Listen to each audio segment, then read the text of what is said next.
Me dá uma razão para Deus despejar mais unção sobre a sua vida.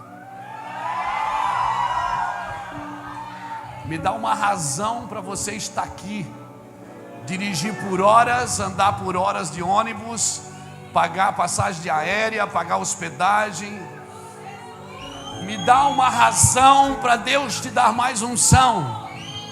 Apresenta as tuas razões. Entramos juntos em juízo. Apresenta as tuas razões. Por que Deus teria que te dar mais unção? Por quê? Qual o objetivo? Por que eu quero mais de Deus? Por que eu quero mais do Senhor? Deus não vai escolher o nível de unção que você vai andar. É o seu nível de renúncia que determina o nível de unção que você anda. Ele despeja.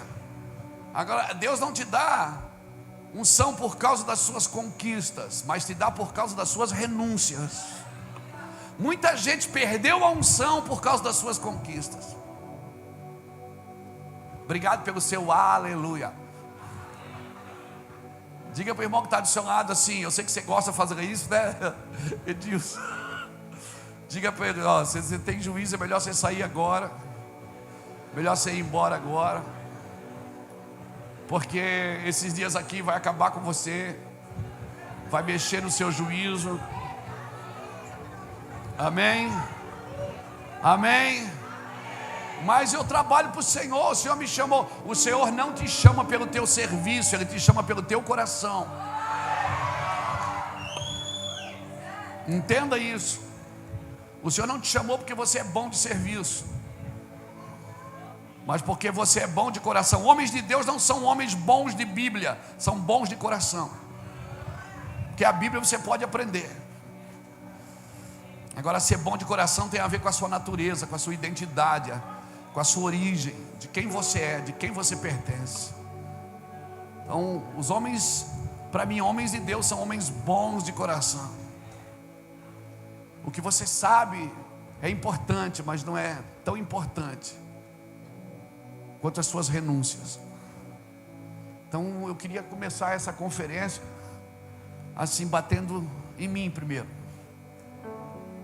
Estou com uma palavra no meu coração e eu queria compartilhar com a gente aqui nessa noite. Louvado seja Deus. Eu fico pensando, Júnior, parece que Deus faz essas coisas de propósito com a gente. A internet não funciona na hora da oferta. Deus tem umas pegadinhas, não tem? Ele faz as pegadinhas com a gente. Porque qualquer dedinho de justiça própria, qualquer pouquinho de fermento de justiça própria, vai tirar você de toda a dependência de Deus. A eficácia do fermento, ela não está na quantidade, está no tempo que você dá para ele trabalhar. Porque um pouquinho de fermento, um pouquinho só, ele leveda toda a massa. Então, a eficácia do fermento não é a quantidade que você bota, é o tempo que você espera para que ele funcione. O Senhor, eu tenho que Deus, assim, eu acredito que Deus está renovando a mente de homens bons de coração. Eu acredito que Deus está renovando a mente de muitos homens e mulheres que são pessoas boas, mas que se perderam ou perderam a mente no caminho. O problema da sua mente não é crescer, ela tem que crescer. O que não pode crescer é o nosso coração, porque o espírito está pronto. A mente precisa crescer, mas às vezes a gente cresce a mente e tira o coração da mão de Deus. E tudo que o Senhor quer, o Senhor não olha para você e diz: filho meu, me dá a tua cabeça. Ele diz: me dá o teu coração. Um homem que tem o coração na mão de Deus, sua cabeça vai expandir, ele vai crescer e ele vai se estabelecer em tudo que ele está desenvolvendo. Um homem que tem o coração na mão de Deus, eu creio que nesses dias Deus está reivindicando o coração dos homens. Deus quer de volta o coração de muitos homens. O Senhor está pegando o coração de muitos homens. Eu acredito, como disse o Júnior mais aqui, eu acredito nesse batismo. Um batismo que o Senhor está alinhando o nosso coração A nossa mente será renovada porque o nosso coração está na mão de Deus. Não é porque a gente está trabalhando mais, está estudando mais. Tem gente que estuda e nunca chega ao conhecimento. A Bíblia diz isso. Por isso eu e você não podemos tirar o coração da mão do Senhor. Nosso ministério cresce, nossa vida cresce, vai se desenvolver, porque tudo que está na mão de Deus cresce. Deus só despeja a unção naquilo que está fundamentado nele. Eu queria que você abrisse sua Bíblia comigo em Efésios capítulo 4. Efésios 4 tem sido o versículo da minha vida nesses dias.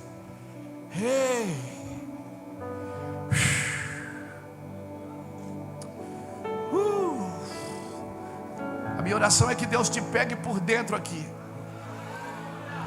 Arregace a gente mesmo, irmãos.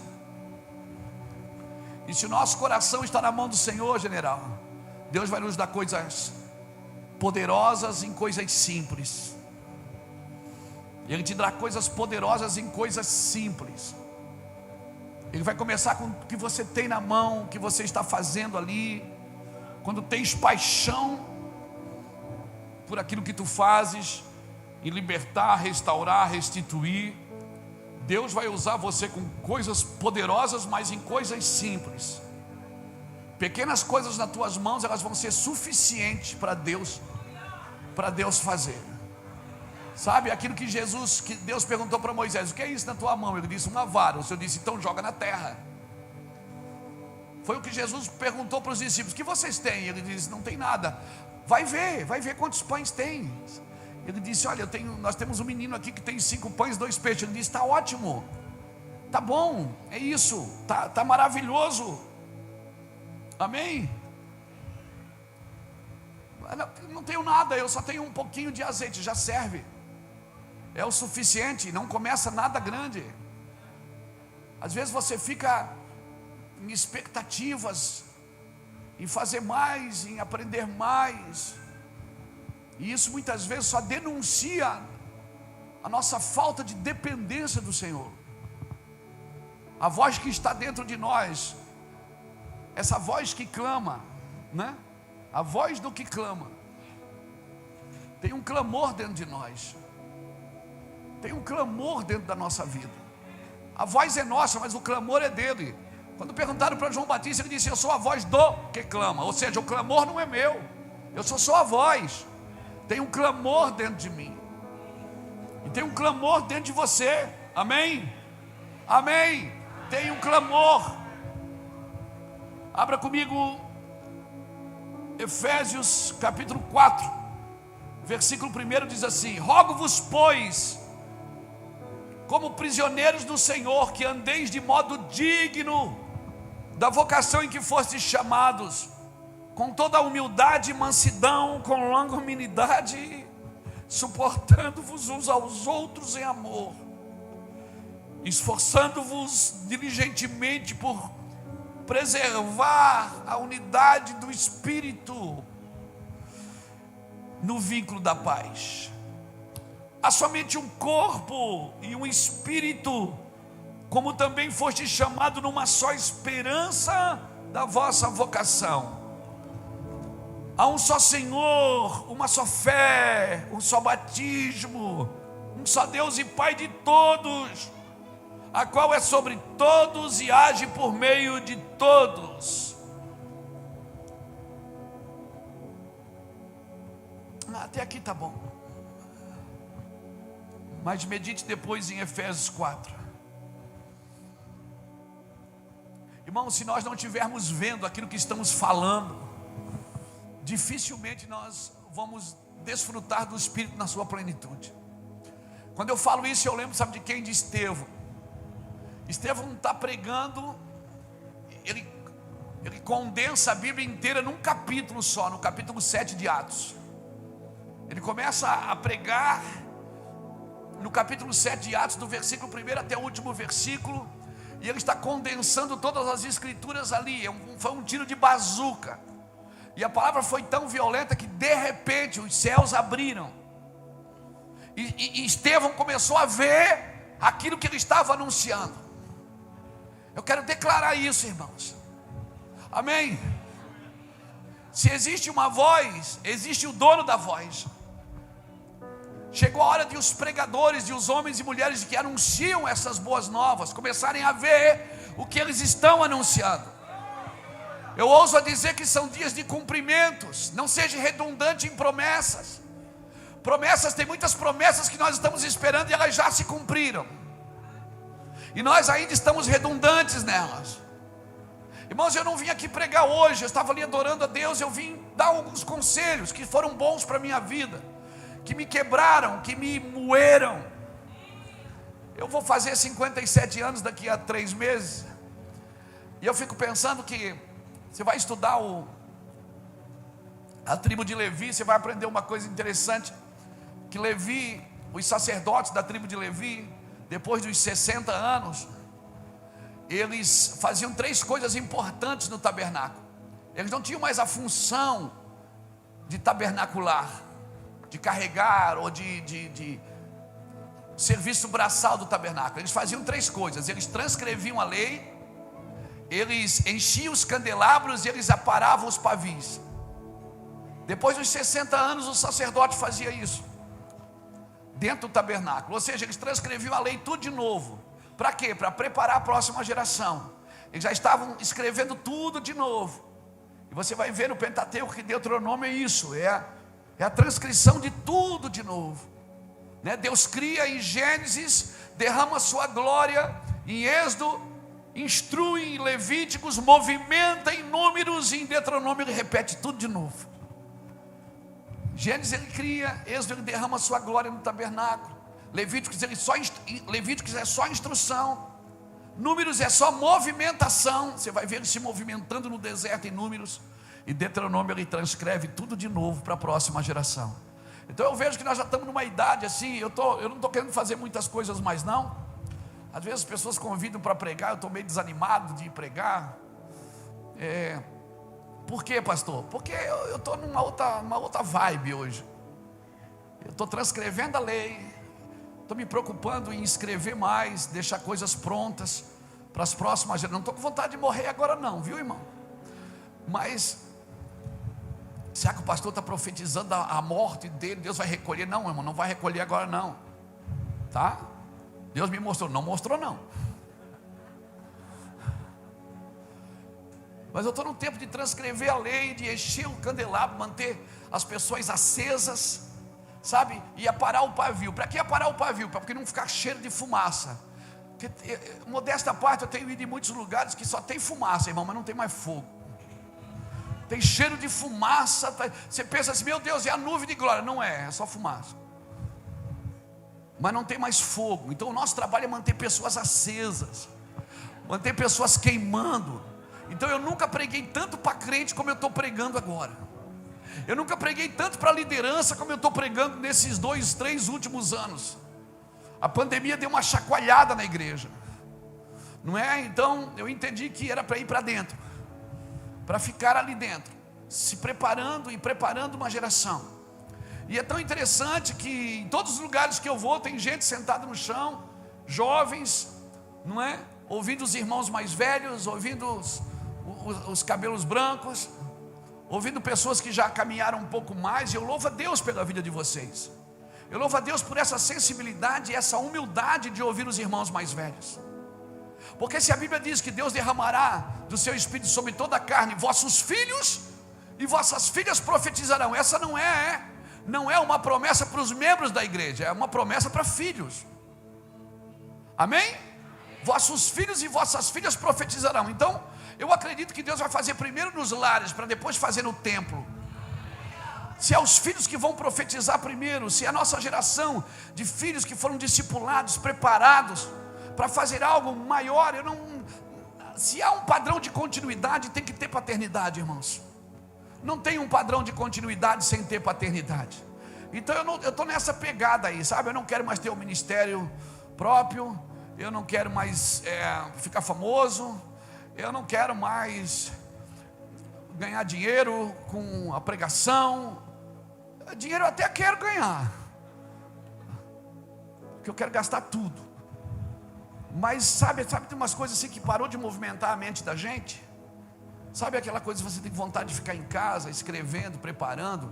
Uma boa conversa na mesa tem sido muito mais eficaz, muitas vezes, que uma pregação de púlpito, né? Às vezes passa uma tarde para salvar um casamento, que por causa daquele casamento você salva uma congregação, e aquela congregação vai tocar uma cidade. Então nós temos feito coisas pequenas que a gente sempre falou, que chegou a hora de fazer coisas pequenas que movimentam coisas grandes, mas que agora a gente está fazendo. A gente falava delas, mas agora a gente está fazendo elas. Amém?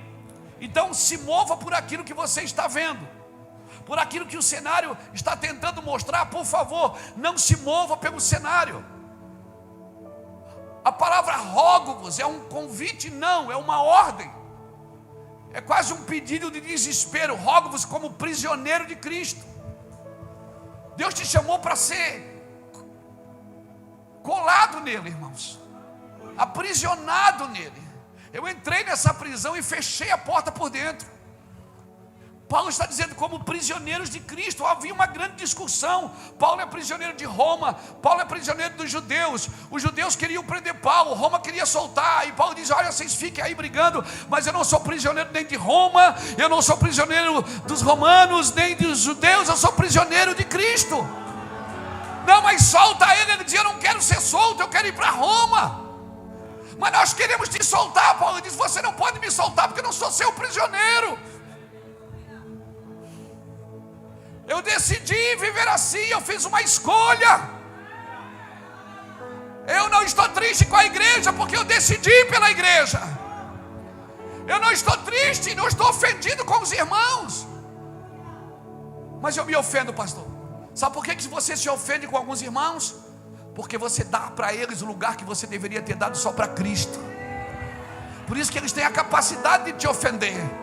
Eles têm a capacidade de te ofender, porque esse lugar é de Cristo. Você deu para alguns irmãos, você deu para alguns líderes. Esse lugar é só de Cristo. Por isso eu e você não podemos nos ofender. Aleluia. E se a instrução me ofende, isso tem um nome, é ego. Se a instrução me ofende, isso tem um nome, é ego.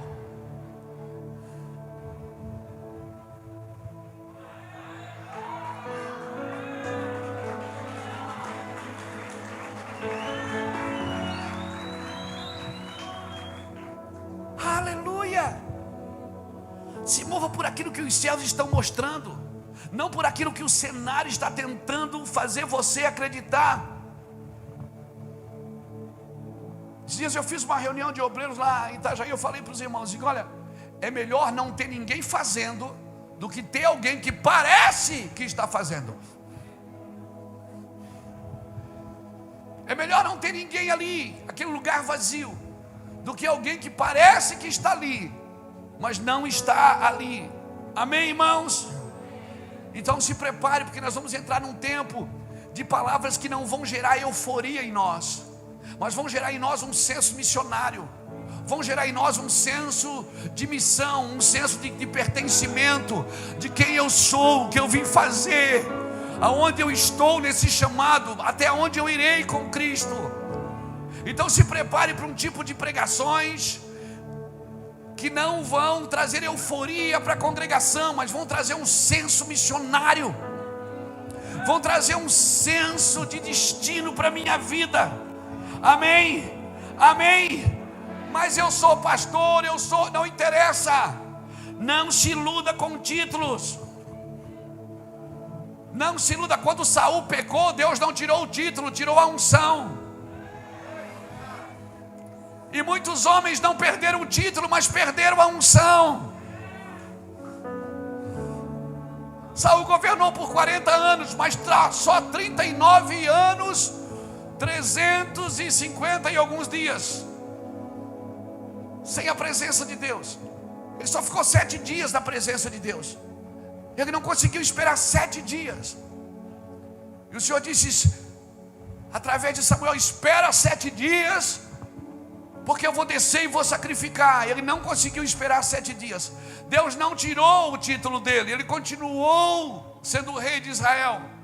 Mas a unção ele já não tinha mais. Esse é o perigo de continuar numa posição, num lugar. Então, do que você fizer, querido, que te empurre para um trono, não é de Deus. Pegou? A popularidade de Jesus empurrava ele para o trono. Todo mundo queria ungir ele, mas a missão dele empurrava ele para a cruz. A minha pergunta é: para onde você está indo? Não, nada que você faz na igreja pode te empurrar para um trono, tem que te empurrar para uma cruz. E tome ela e siga-me, diz o Senhor. E se você vencer, dar-te-ei que se aceite comigo. Aleluia! Então nós precisamos entender esse senso. Títulos para nada servem sem a unção do Espírito Santo.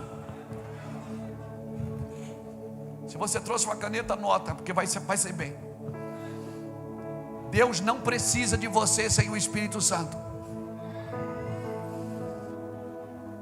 Ele vai continuar te amando, mas não vai te usar. E o perigo de Deus te amar e não te usar é que você vai querer usar Deus porque Ele te ama. Pegou? Pegou? Deus não precisa de você sem o Espírito Santo. Por isso eu rogo-vos, irmãos, como prisioneiros de Cristo, que andeis dignos da vocação em que foste chamado. A palavra vocação vem de vocateo, que quer dizer voca, palavra, tel é Deus.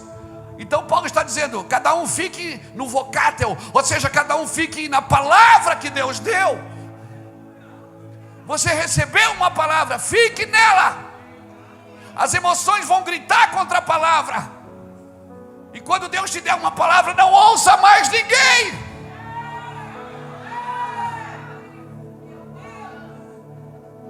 Como assim, pastor?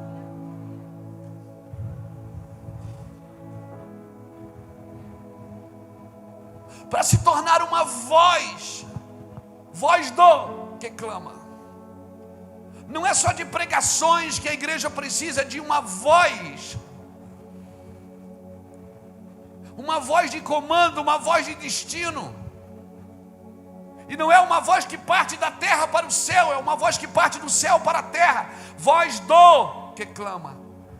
O clamor é meu, mas a voz não é minha. Ou melhor, a voz é minha, mas o clamor não é meu. O clamor é alguém que habita em mim, grita em mim por justiça. Grita em mim, faça alguma coisa. Aleluia. Irmãos, o mundo pertence, a autoridade de Deus pertence a quem se importa mais. Aleluia, é quem se importa mais. A unção vem para que você se importe. A glória de Deus vem para que você se importe.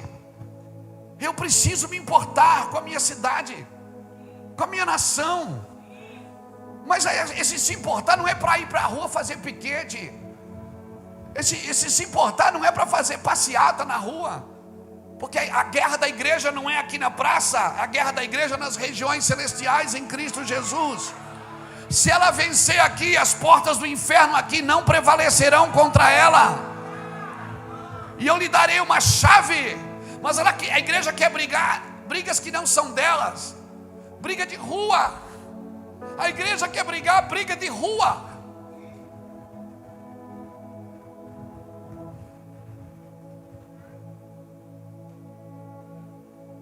Ela quer brigar com a direita, quer brigar com a esquerda, ela quer brigar com quem está atrás, com quem está na frente, ela quer brigar com ideologias políticas, ela quer brigar com seus direitos.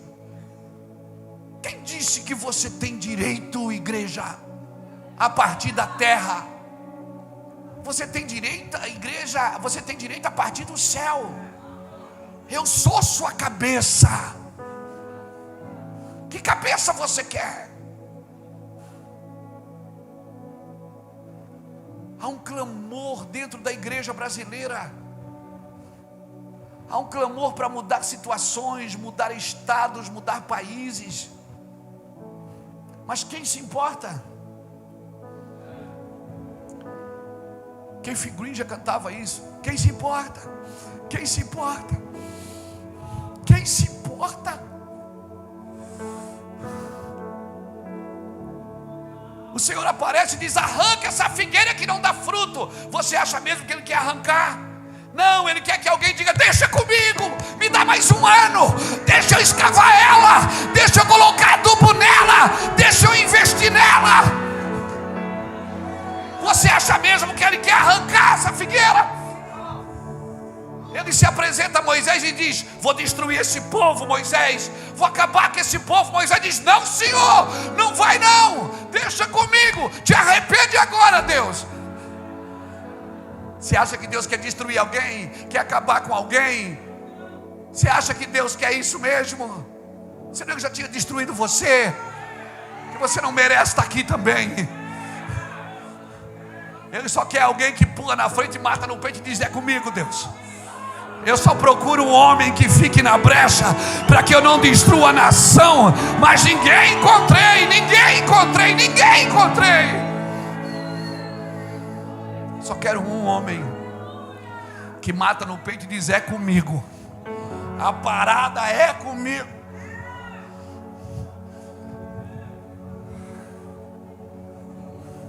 Então você tem que entender a hora de entrar no quarto para adorar e a hora de puxar a espada para guerrear. Você tem que entender o que Davi entendeu. Quando lutava com homens era com uma espada. Quando lutava com demônios pegava a harpa e... Você tem que entender quando você está lutando aqui e quando você está lutando aqui.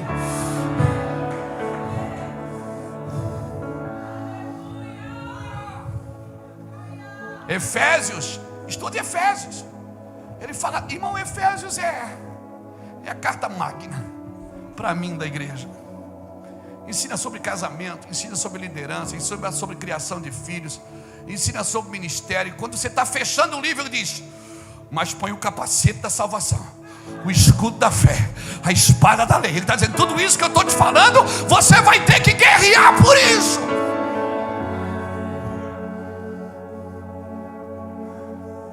Ele vem falando, vem ensinando, vem instruindo. Quando você pensa, acabou o livro, capítulo 6, ele disse: olha, pega a espada da lei, pega o escudo da fé, pega o capacete da salvação. E olha, fica firme contra as astutas ciladas do diabo. Vem os dardos inflamados, vai para cima, ó, corta a cabeça. Você tem que saber. Quando Davi escreve no Salmo 144: bendito é o Senhor que adestra as minhas mãos para a peleja e os meus dedos para a guerra.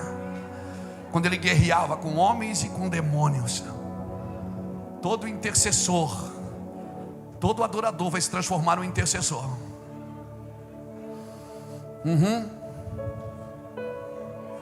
O adorador que não vira intercessor só explora o artístico.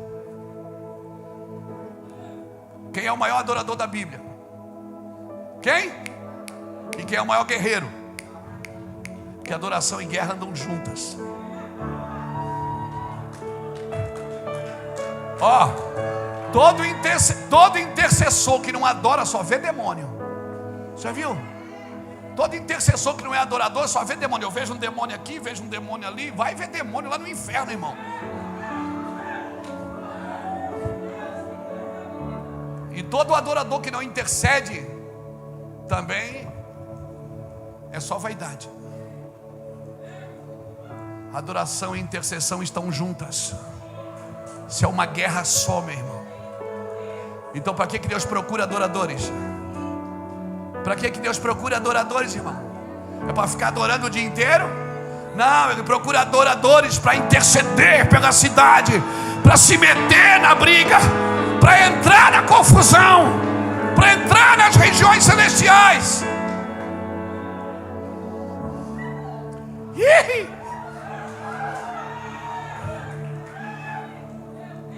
Você está me entendendo? Adorador que não intercede não vai subsistir. Todo adorador, ele é um guerreiro, ele é um intercessor, é um homem de batalha. Ele não está chorando pelo leite derramado, não. Ele cria a vaca de novo. Ele vai para cima. Então eu rogo-vos, irmãos, como prisioneiros do Senhor, não ande fora do seu lugar. Deus te chamou para esse lugar. Você é um adorador e intercessor. Irmão, não ande fora do seu lugar. A unção só vem no seu lugar. O que é um demônio, irmão? Um demônio é um anjo fora do seu lugar. Por que ele virou demônio? Ele era um anjo, mas ele saiu do seu lugar e ele virou um demônio. O Senhor está me dizendo que um crente pode virar?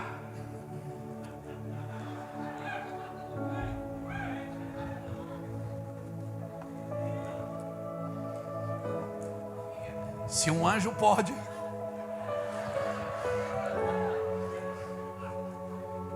como é que é, pastor?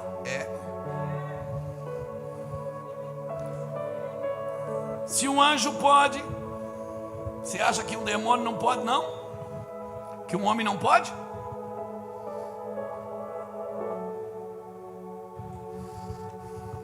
Um homem fora do seu lugar, ele é perigoso. Um sacerdote fora do seu lugar, ele vai ter que manipular, vai ter que controlar para manter as pessoas com ele.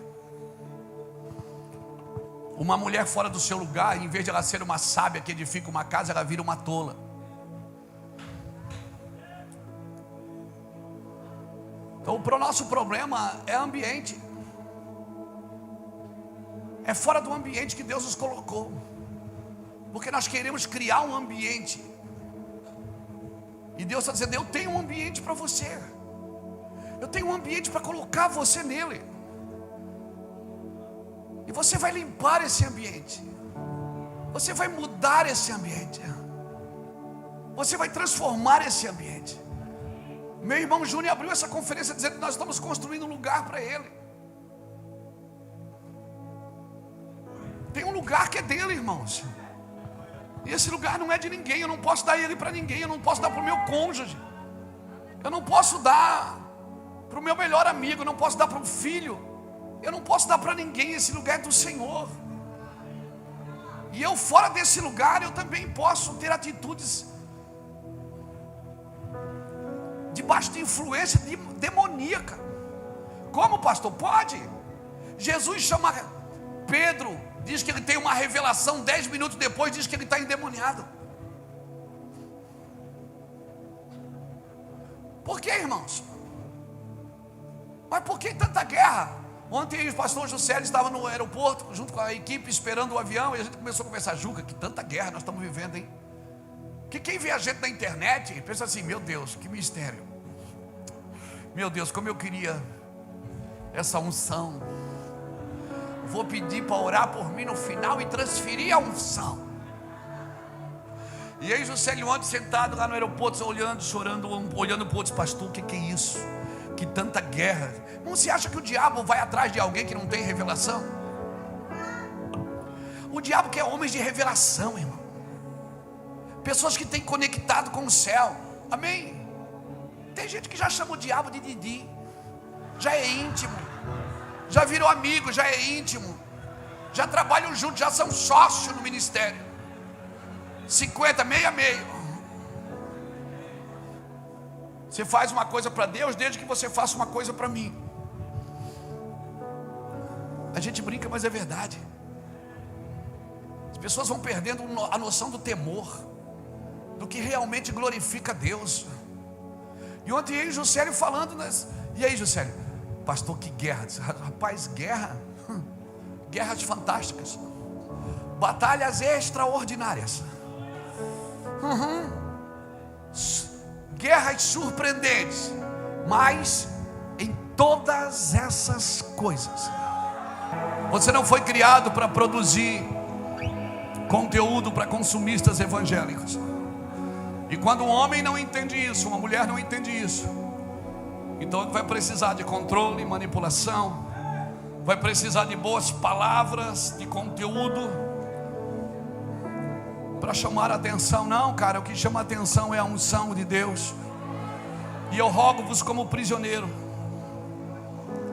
quando você compreende as dimensões do amor de Cristo, quando você compreende o que você foi chamado para fazer, e olha, eu vou te falar, você não compreende isso sem um relacionamento profundo com o Senhor, sem uma entrega profunda. Nós estamos procurando uma forma, a gente quer uma forma, já viu? Não é assim, Rodrigo? A gente quer uma forma, por isso que muitas pessoas saem de uma forma para pegar outra forma.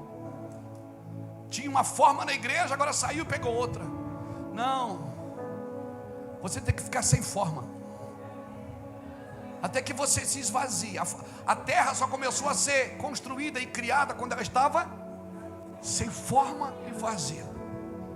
Enquanto eu e você não nos apresentarmos sem formas e vazio, a gente quer sempre impressionar alguém com os nossos conteúdos, com as nossas forças. Irmão, é muito bom saber, é muito bom ser inteligente. A fé não é burra não, a fé é inteligente. Mas, cara, o que você vai tocar os céus é com a unção, com a sua entrega, com o seu coração, com a forma que você toca a Deus e permite ser tocado por Ele. A altura, a profundidade, o comprimento e a largura do nosso entendimento acerca do amor de Cristo, como diz em Efésios 3,14, diz assim: por esta causa eu me ponho de joelhos diante do Pai, a quem tomo o nome, toda a família, tanto nos céus como sobre a terra, para que segundo a riqueza da sua glória vos conceda que sejais fortalecidos com poder, mediante ao seu Espírito no homem interior, e assim habite Cristo no vosso coração pela fé, estando vós arraigados e alicerçados em amor, a fim de poderdes compreender com todos os santos qual é a largura, o comprimento, a altura e a profundidade, e conhecer o amor de Cristo, que excede a todo o entendimento, para que sejais tomados de toda a plenitude de Deus. Ora, aquele que é poderoso para fazer infinitamente mais de tudo que quanto pedimos ou pensamos, conforme o seu poder que em nós opera, a Ele seja a glória na igreja e em Cristo Jesus por todas as gerações, para todo sempre, amém. Compreender com todos os santos. Se você já compreendeu e você ainda vive no meio de santos que não compreenderam, você tem por obrigação deixar isso claro. Você tem por obrigação botar isso na mesa para que todos possam comer. Porque quando todos os santos compreenderem, aí nós vamos poder chamar isso de avivamento. Irmãos, você até então já conheceu o amor que te salvou, mas tem dificuldade de conhecer esse amor em outra dimensão para salvar os outros. Ou seja, você conhece o amor de Cristo que te salvou, mas você não permite que esse amor passe por você para salvar os outros. Essa é uma outra dimensão. O amor que te salvou você experimentou, mas e às vezes por não compreender isso, você cria princípios para salvar os outros que nem você foi salvo por eles. A gente vai criando os pedágios no meio do caminho, e Jesus passa a ser o caminho e a igreja passa a ser o pedágio. Quando o Senhor procura uma voz, alguém que empreste para Ele a voz, para que Ele possa clamar, Deus não quer que você faça, Deus só quer que você fale. Porque muitas vezes eu posso estar fazendo aquilo que não está de acordo com aquilo que eu estou dizendo, e nós somos muito bons para isso, para fazer o que não, ou melhor, ensinar o que não fazemos. Mas o Senhor acabou de dizer que o Senhor quer que Deus quer que a gente fale, sim. Deus quer que eu me transforme numa voz, que eu empreste a voz para Ele, para que Ele possa fazer através de mim.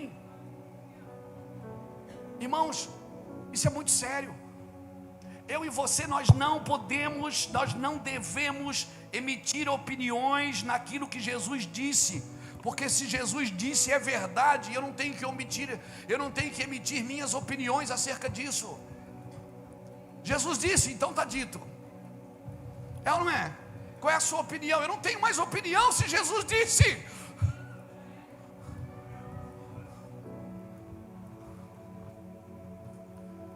Porque se eu ainda tiver uma opinião acerca daquilo, eu ainda estou tentando fazer do meu jeito. Isso não vai. Então não importa o que você faz. Se está fora de Cristo, isso está morto. Nós não vamos enfeitar o morto, amém? Quem enfeita o morto é a funerária, irmão. Nós vamos ressuscitar o morto. O Evangelho ressuscita o morto. O trabalho da igreja é trabalhar para que esse morto ressuscite. Primeiro mata ele, depois ressuscita ele. Primeiro traz ele para o matadouro e depois ressuscita ele. Mas às vezes nós queremos enfeitar o morto. Não se enfeita o morto, irmãos. Nós não podemos fazer isso. Amém? Cutuca alguém que está aí, diga: não se ofenda com o pastor Luiz. Ele é gente boa. Isso, não se ofenda, porque a ofensa faz você ouvir coisa que não foi dita. A ofensa sempre faz a gente ouvir coisas que não estão sendo ditas. Faz a gente empoderar coisas que não estão sendo ditas. Então, cara, quando você arma uma tenda dessa, né, aqui no sertão, e você junta milhares de pessoas aqui, que vêm de vários lugares. Sabe o que eu aprendo aqui, irmão? Que Jesus prefere ter você no deserto do que perder você na terra prometida.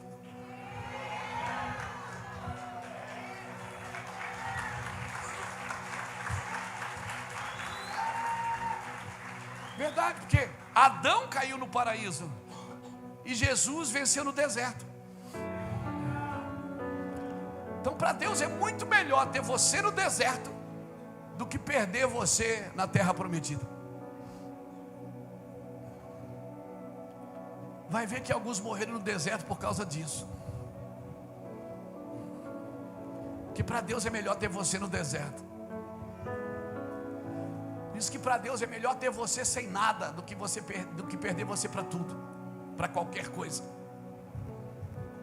Oh, meus irmãos, eu não sei quanto a você, mas eu vejo que muitas vozes estão sendo levantadas por Deus. Vozes que compreenderam, vozes que já entenderam. E quando eu olho para esse termo rogo-vos, irmãos, é um termo de mandamento, não é? É de um apelo irrecusável. Você não pode recusar isso. Sabe, é quase uma ordem, não é uma solicitação, não é um pedido, é uma instrução para manter você no caminho. Eu rogo-vos, irmãos.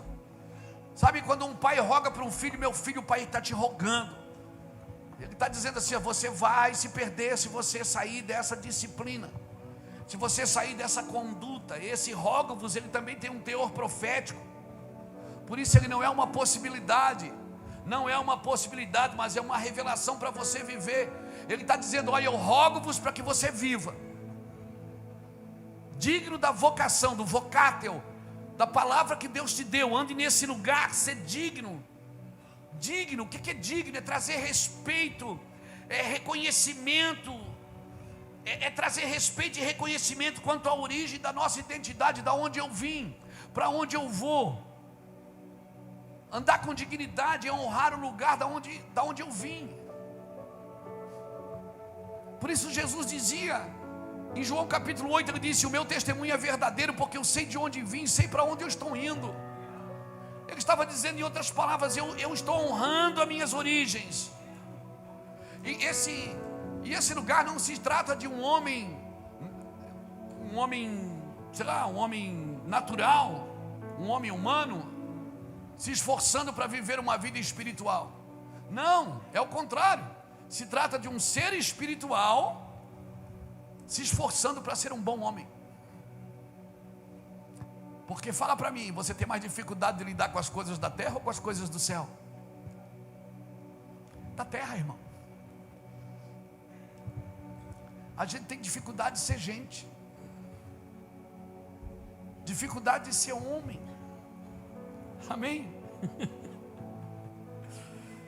E esse rogo-vos, talvez este seja o princípio da nossa relação com Deus. Quando eu vi esse tema, voz do que clama, uma conferência de missões, o que será que o Senhor está pedindo? É a pergunta que eu sempre me faço: que motivo Deus tem para me dar mais unção? Que motivo Deus tem para me dar mais recursos? Que motivo Deus tem para me deixar mais conhecido? Qual o objetivo? Se você tem uma missão para isso, isso não vai matar você. Alguém me perguntou esse dia: você não tem medo da fama? Eu disse: não, eu tenho uma causa para ela. Você não tenha medo do recurso. Não tenha medo de dinheiro, irmão. Mas o dinheiro é do diabo. Não, não. Quer ver o diabo? Fique sem dinheiro para você ver. O dinheiro não é do diabo. É o amor ao dinheiro. Então, me dê motivos para que Deus faça isso. Dê motivos para Deus, para que Ele te dê mais unção, para que Ele te deixe mais conhecido, para que Ele aumente o número de pessoas na sua frente. Por que isso? Por que Deus faria isso se Ele não tem uma missão clara para você? Sim, querido, Deus tem uma missão clara para mim e para você. Eu e você que precisamos andar tão conectados, até que para que a voz dele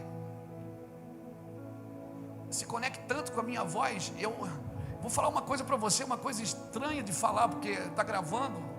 Depois as pessoas veem isso na internet, eles arrebentam a gente, irmão. Os teólogos de plantão arrebentam a gente. Mas é difícil falar, mas eu vou falar. Não corta não. Deixa aí. Eu já tive uma experiência de estar orando e de repente ser tomado por Deus em lágrimas, de um grito, um choro, de usar a minha própria voz para profetizar naquele ambiente. E eu comecei a falar assim: te diz o Senhor, Luiz Hermínio, meu filho, não faça isso, meu filho. E eu fiquei em êxtase. E a minha voz naquele quarto falava para mim mesmo de joelhos. É uma coisa que não dá para contar para todo mundo, só para a internet. Porque hoje você fala que vê um anjo, alguém diz: está amarrado. As pessoas perderam o senso do sobrenatural. Eu me lembro quando a gente ia no monte, irmão. Nós era menina, a gente não sabia muita coisa. A gente achava que todo crente era crente mesmo, que todo pastor era de Deus e que toda a igreja era de Cristo, e que Jesus era o cabeça de toda a igreja. A gente ia, o graveto acendia. Quem já orou com o graveto aceso, irmão? Irmão, você olhava assim, o graveto acendia, meu Deus! Aí você botava aquele graveto dentro da Bíblia. Não é que você apagava em casa a luz do quarto, abria a Bíblia, orava, não acendia de novo? Você não vai rir? Eu tenho gravetos desses lá na minha sala de oração ainda, de 20 anos atrás. Hoje eu não oro mais para ele acender. Ele está ali só para mim não esquecer. Hoje eu oro para que eu me mantenha aceso. E cada vez que o dia está mal, eu olho para o gravetinho lá na minha prateleira e digo: está disputando comigo, né?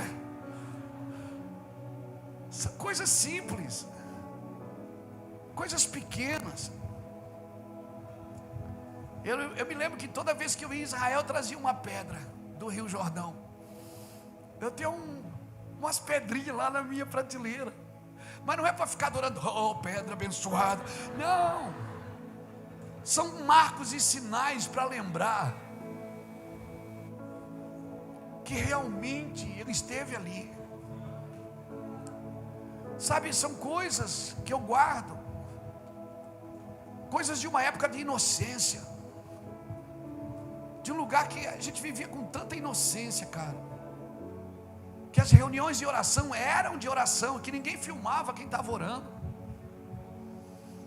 que a gente não postava as reuniões de intercessão na internet, que a gente não postava as reuniões de oração, a gente ia para orar mesmo. Não era para dizer, estou aqui orando.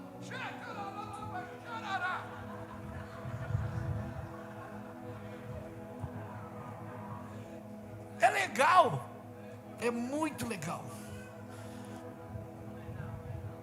mas não influi, não contribui, nem auxilia. Não tem nem adjetivos para lhe conjugar. Você está me entendendo? A gente é a geração da exibição, irmãos. E a gente está procurando uma palavra.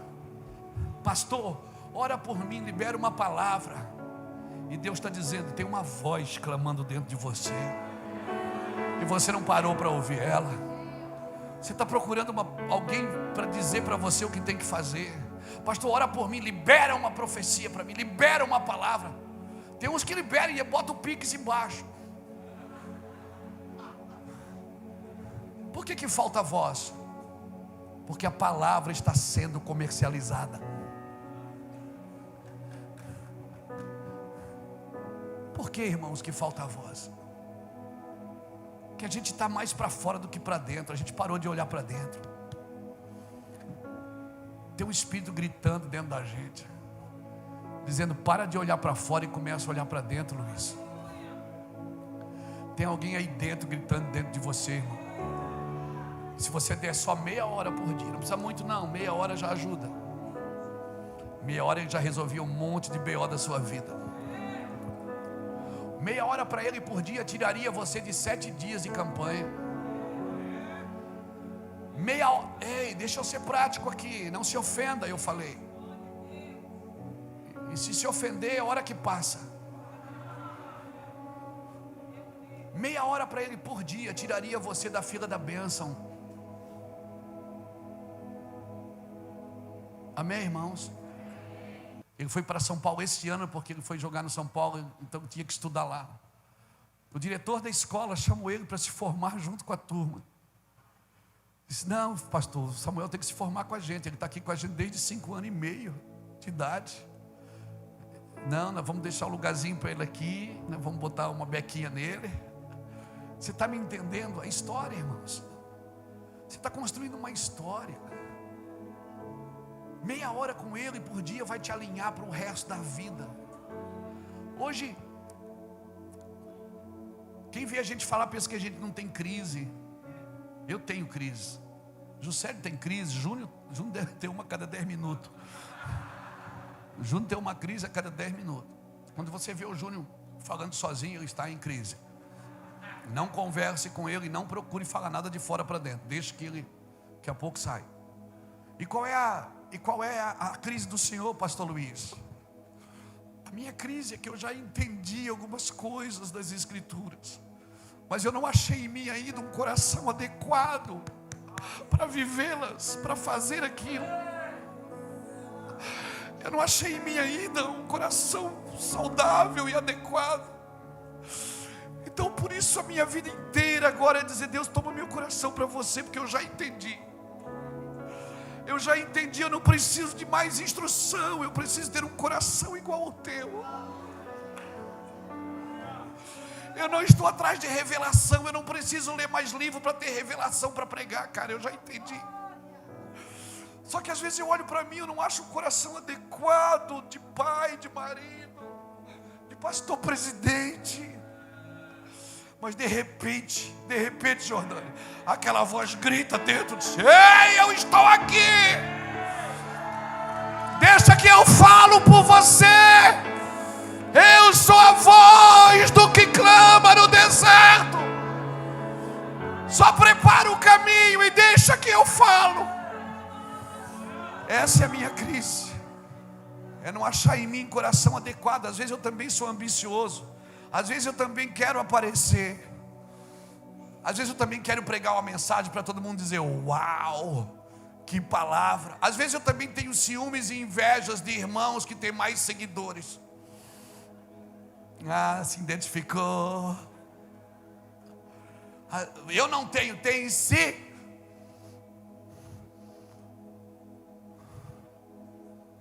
Às vezes eu também tenho vontade de ter mais coisas. Às vezes eu também acho que Deus é injusto comigo, porque eu sou tão legal, eu faço tudo certinho. Eu sou marido de uma só esposa, sou fiel. E às vezes Deus parece que está me devendo algo, cara. Então, eu só estou falando para você se identificar e para você não se sentir. ruim sozinho, para você saber que a gente está na mesma situação, amigo. Depois, se você quiser conversar, a gente chama o psicólogo Jesus e sentamos para contar as nossas dores. Sabe que o púlpito vai precisar nos próximos dias? Ele vai precisar de homens rendidos, arrependidos, e homens que estão fazendo coisas grandes, gastando milhões, fazendo coisas grandes e dizendo: eu não tenho capacidade. E um monte de gente dizendo para ele: você pode, diga comigo, eu posso, eu posso, eu posso, eu posso. E Jesus está dizendo: você não pode. E aí alguém vai lá na frente e diz: eu posso, desce para lá, 3 para cá, eu posso, tá para lá, eu posso.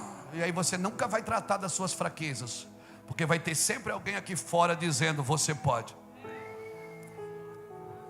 Isso tudo é bom, essa motivação é maravilhosa, mas ela não aperfeiçoa você. Ela quer aperfeiçoar você na sua força, mas o Evangelho, ele aperfeiçoa você na sua fraqueza, nas suas dificuldades, nas suas mazelas. Quando tu estás fraca é que tu estás forte. Porque quando tu estás fracas, tu reconhece quem tu és. E quando tu reconhece quem tu és, tu diga: eu sou assim. Ele diz: mas eu não. E eu habito em você, e eu vou transformar você num novo homem, numa nova criatura. E eu vou gritar dentro de você tão alto que o mundo vai ouvir. Vai pensar que é você que está falando, mas sou eu. E se você deixar eu passar e não tentar mostrar nada que não seja eu, você vai sempre aparecer. Você está me entendendo? Você está compreendendo o que eu estou dizendo? Dá vontade de se jogar no chão agora, não dá, irmão? É o que eu vou fazer. Eu vou adorar e vou me jogar no chão e vou dizer: Deus, eu sou fraco. Mas a tua palavra diz: diga ao fraco, eu sou forte. Rogo-vos que andeis dignos da vocação em que foste chamado. Louvado é o nome de Jesus. Tem uma voz clamando aí dentro. Não ouça mais nada, ouça Ele.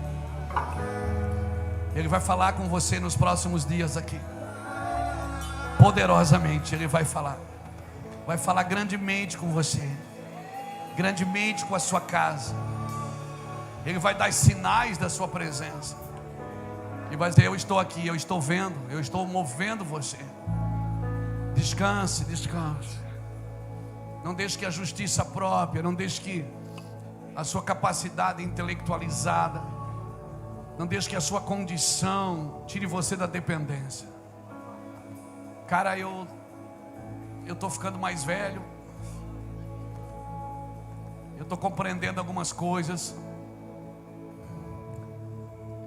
Eu não parei de estudar as Escrituras, não parei de estudar o Evangelho, não parei de buscar a Deus, mas nesses dias a minha preocupação é com o meu coração. Porque eu não quero ficar de fora daquilo que o meu Senhor vai fazer através de uma igreja pura. Quem vai ver a Deus não é os evangélicos, são os puros de coração. Bem-aventurados são os puros de coração, porque eles verão a Deus. Eles verão a Deus, Berg, nas suas ações. Verão a Deus nos seus filhos. Eles verão a Deus nos seus netos. Eles vão ver a Deus nas suas finanças. Eles vão ver a Deus nas suas ações. Quem vai ver a Deus é os evangélicos? Não. É os católicos? Não. É os espíritas? Não. É os puros de coração. Pureza é diferente de santidade. Santidade é uma coisa que vem de fora para dentro. Pureza não. Pureza é uma coisa de dentro para fora. Você olha aí de fora,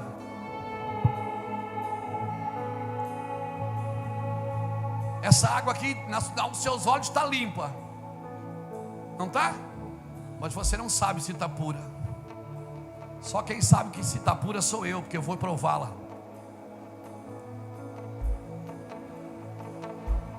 Só Deus pode dizer se você está puro ou não.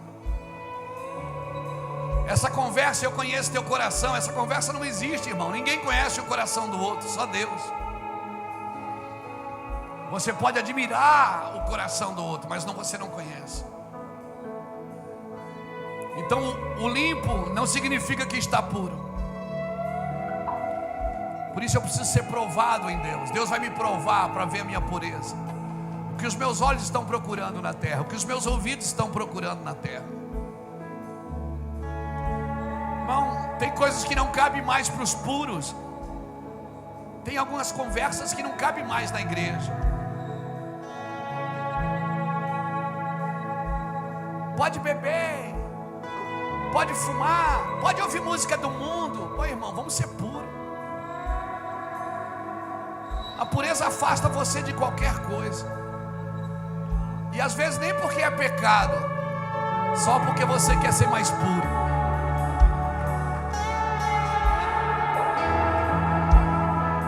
Só porque você quer ser mais puro. Tem conversas que não cabem mais em nosso meio, irmãos. Os puros verão a Deus. Se prepare, os puros verão a Deus. Peça para Deus: Senhor, eu quero pureza no meu coração. Despeja a tua pureza. Ele vai dar uma medida de graça para você. E a partir dali, meu Deus, eu sinto a glória de Deus.